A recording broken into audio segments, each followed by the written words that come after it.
Good morning everybody. In this video you will find explanation of Act 1 Scene 3 Part 2. Bassanio. Shylock, do you hear me? Bassanio says, Shylock, do you hear what I am saying? Now why he says so? In the previous speech, Shylock was speaking aside, that is, he was talking to the audience and not in conversation with Antonio or Bassanio. So perhaps Bassanio thinks that Shylock is occupied with some thoughts. Therefore, he calls Shylock. Shylock. I am debating of my present store. I am calculating how much ready money I have, and by the near guess of my memory, I cannot instantly raise up the gross of full 3,000 ducat, and by the close guess of my memory, I cannot presently provide you with the complete sum of 3,000 ducats. What of that? But that does not matter. Tubal, a wealthy Hebrew of my tribe, will furnish me. Tubal, who is another wealthy Jew belonging to my tribe, will supply me.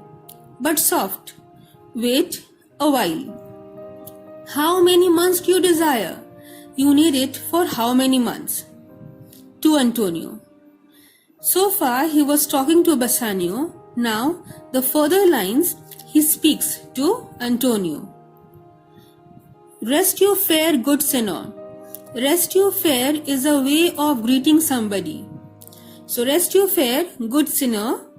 Your worship was the last man amount. You were the subject of talk. That is, we were talking about you. Antonio. Shylock, I'll bet I neither lend nor borrow by taking nor by giving of excess. Shylock, although I neither lend nor borrow money by taking or giving interest, yet to supply the ripe wants of my friend I will break the custom. Yet to supply the immediate requirements of my friend I will break this rule. To Bassanio. The previous line, Antonio was speaking to Shylock, and now he speaks to Bassanio. Is he yet possessed? How much he would? Is he yet told of how much you want? Shylock. Aye, 3,000 ducat. Yes, he told me he needs 3,000 ducats. Antonio. And for 3 months. And he needs some amount for 3 months. Shylock. I had forgot. 3 months, you told me so. Oh, I had forgotten. It's for 3 months, he had told me. Well then, your bond, and let me see.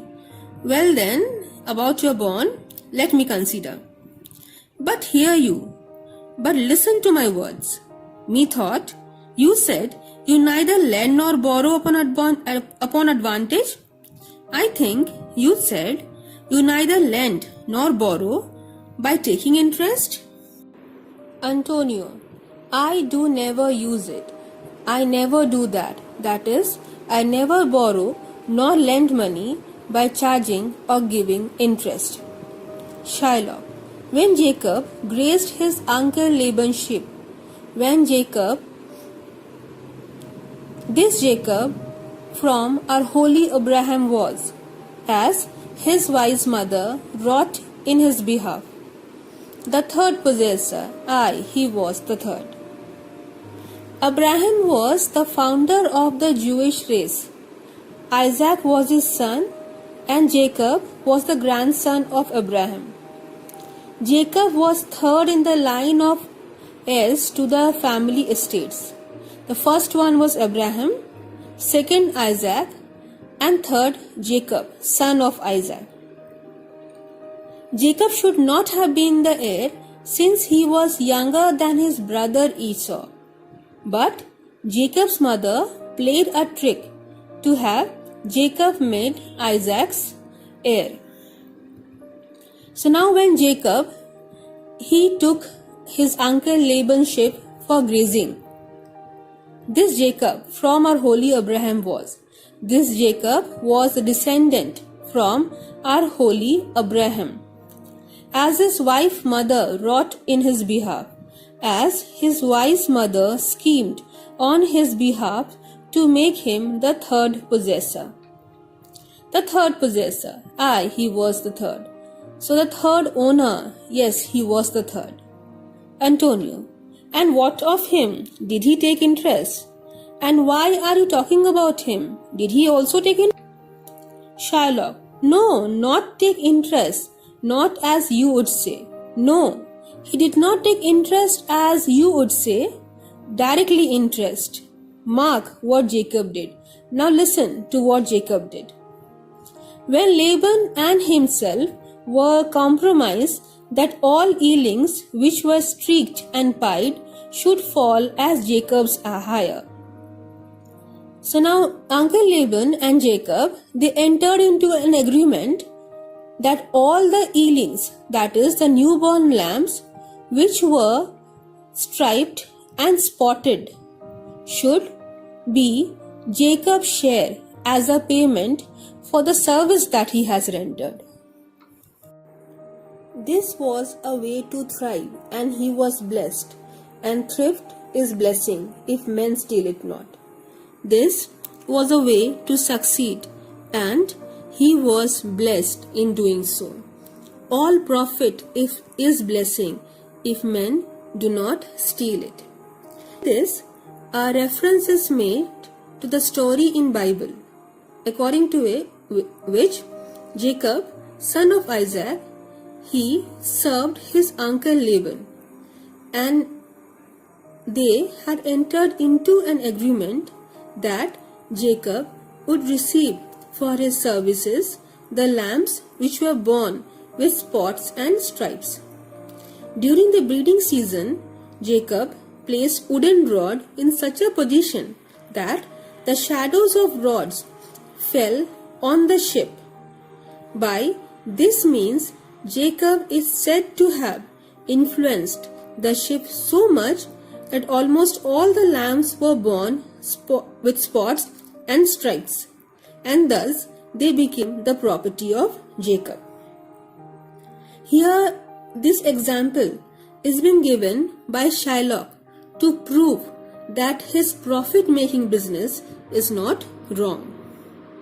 The way he makes profit by charging interest is not wrong. Antonio, this was a venture, sir, that Jacob served for. That is a matter of chance that Jacob had got. A thing not in his power to bring to pass.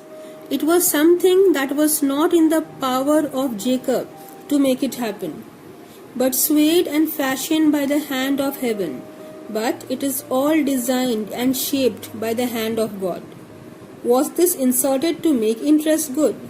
Why are you mentioning this? Is it to justify that charging of interest is good? Or is your gold and silver ooze and ram? Or do you think of your gold and silver as ooze and ram that multiply? Shylock, I cannot tell. I make it breed as fast. But note me, sinner. I cannot say, but I make my money increase as fast as ship. But hear me, sinner.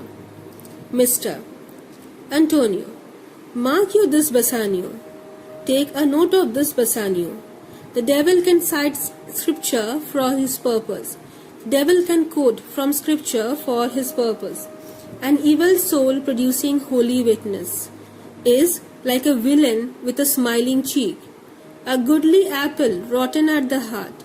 Oh, what a goodly outside falsehood has. An evil soul, he is like, the devil can cite scripture for his purpose. The devil is quoting from scripture for his purpose. Is like an evil soul who produces holy argument. He is like a villain which has a smiling face. He is like a nice looking apple who is rotten from inside. Oh, what a fine outer appearance falsehood hath. Here Antonio says he calls Shylock a devil and says that he quotes from scripture to prove his purpose, and therefore an evil who produces holy argument is also compared to a villain who has a smiling face, like a nice looking apple who has a fine outer appearance but rotten from inside. Shylock, 3,000 ducat. It's a good round sum. You need 3,000 ducat. It is a large amount. 3 months from 12. Then let me see the rate. You need it for 3 months. Let me calculate. With this, we end with the explanation of part 2 of Act 1, Scene 3. The last part explanation you will find in the next video that I upload. Thank you.